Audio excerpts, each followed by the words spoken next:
मेरा ये कहना है कि प्रॉपर्टी टैक्स तो आप 1 अप्रैल से लगने जा रहा है और ये गवर्नमेंट के ऑर्डर्स हैं।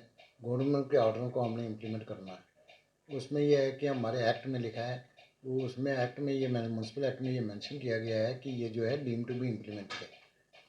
तो इसमें यह है कि और ये पैराग्रेटिव जो है ये गवर्नमेंट का है। यानी हो ये हमें इनसे ये राय लेने की कोशिश की थी अपने पार्षदों से कि भाई आप एक काम कीजिएगा कि आप भी लोगों को थोड़ा सा मोटिवेशन दिया जाए। लोगों को थोड़ा सा अवेयरनेस के लिए मोटिवेशन देने के लिए बताया गया था कि वो मोटिवेशन दे, मगर इन्होंने उस दिन मीटिंग में एक रिजेंटमेंट शो की है, ना कि कोई उसमें कोई प्रस्ताव पारित हुआ है।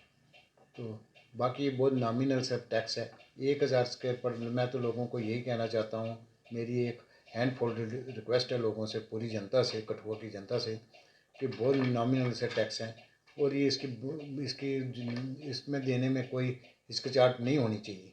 और ये टैक्स जो है वेलफेयर ऑफ द टाउन है हमारे टाउन के लिए, क्योंकि यही पैसा हमारी डेवलपमेंट में लगेगा और जितना पैसा हमें मिलेगा उसका डबल हमें गवर्नमेंट देगी अंडर URIF के तहत। इसमें हम चाहते हैं कि हमें लोग दें और इसमें हमें वहाँ से डबल पैसा, यूरिप के तहत हमें डबल पैसा आए और वो शहर के कामों में लगे। सर किन किन लोगों पर लगेगा, कितने स्क्वायर फीट की लैंड होगी तो 1000 स्क्वायर फुट के तहत कोई टैक्स नहीं लगा जाएगा। 1000 से जो ऊपर होगा उसको टैक्स लगा जाएगा। एग्रीकल्चर लैंड को कोई टैक्स नहीं लगा जाएगा, तो एग्रीकल्चर लैंड को भी नहीं लग जाएगा।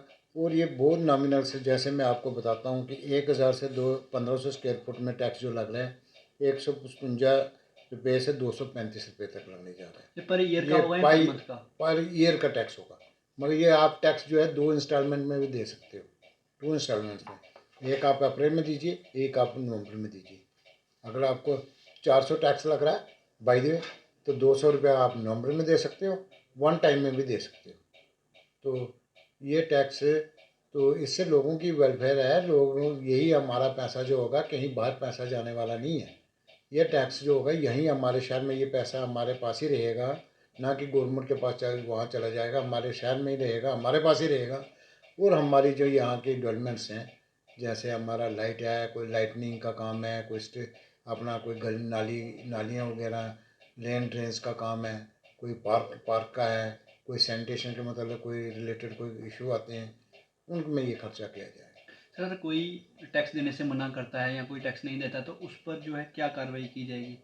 देखो ये सेल्फ डिक्लेरेशन है, अभी सब फर्स्ट टाइम में हम सेल्फ डिक्लेरेशन में ये लिया जाएगा। कोई असेसमेंट हमारी ऑफिस की तरफ से, किसी की तरफ से नहीं की जाएगी। लोग खुद ही हमें बताएंगे कि मेरा इतना स्क्वायर फुट एरिया है, वो खुद ही ऑनलाइन अपना पैसा जो होगा डिपॉजिट किया जाएगा।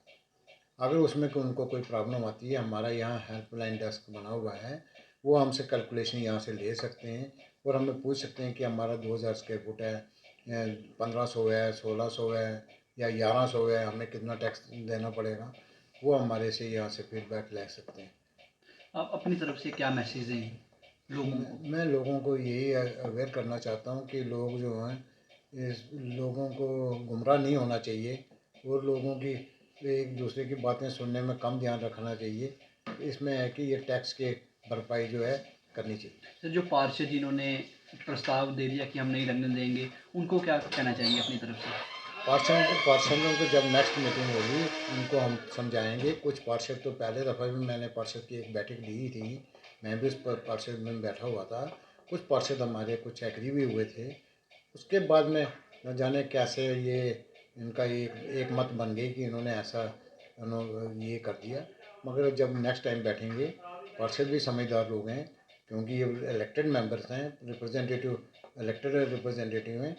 जब ये पूरी इस बात को समझेंगे, ये खुद बताएंगे कि भाई ये टैक्स जो है ये लगना चाहिए और हमें ये टैक्स की अदायगी करनी चाहिए।